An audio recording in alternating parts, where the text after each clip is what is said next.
வியாபாரத்திற்கும் அறத்திற்கும் உள்ள வித்தியாசம் சொல்லுங்க. ஒரு காலத்தில் புகழ் பெற்ற சிற்பி ஒருவர் இருந்தார்.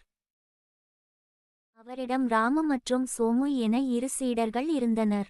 இருவரும் சிற்பக் கலையில் வல்லவர்கள்.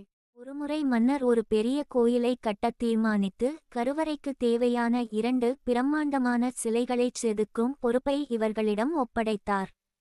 ராமு சிலையைச் செதுக்கத் தொடங்கினான். அவனது நோக்கம் மிக தெளிவாக இருந்தது. வேலையை வேகமாக முடித்துவிட்டு மன்னரிடம் பரிசுகளை பெற வேண்டும்.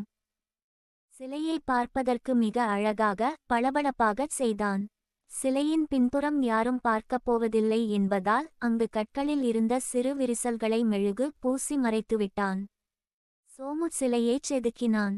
அவனது நோக்கம் வேறாக இருந்தது. உண்மை, நான் செய்யும் வேலை இறைவனுக்கும் என் மனச்சாட்சிக்கும் செய்யும் அர்ப்பணிப்பு என்று எண்ணினான். சிலையின் முன்பக்கம் மட்டுமல்லாது எவரும் பார்க்காத சிலையின் பின்புறம் அடிப்பாகம் என அனைத்தையும் மிக நேர்த்தியாகச் செதுக்கினான். ஒருமுறை ஒளிப்பட்டு சிலையின் விரல் நுனியில் மிகச்சிறிய சிதைவு ஏற்பட்டது. எவருக்கும் அது தெரியாது. ஆனால் சோமு அந்தச் சிலையை அப்படியே கைவிட்டுவிட்டு மீண்டும் ஒரு புதிய கல்லை எடுத்து முதலிலிருந்து செதுக்கத் தொடங்கினான். அவனை பொறுத்தவரை இது அறம். காசுக்காக அல்லாமல் தான் செய்யும் தொழிலுக்கு உண்மையாக இருப்பதே முக்கியம் என நினைத்தான். மன்னரின் சோதனை நிர்ணயிக்கப்பட்ட நாளில் மன்னர் சிலைகளை பார்வையிட வந்தார். ராமுவின் சிலை மின்னியது. மன்னர் வியந்து அவனுக்கு பொற்காசுகளை பரிசாக அளித்தார். சோமுவின் சிலை இன்னும் முடியாமல் இருந்ததால் அரசருக்கு கோபம் வந்தது. நாட்டின் தலைமைச் சிற்பி 2 சிற்பத்தையும் ஆராய வந்தார்.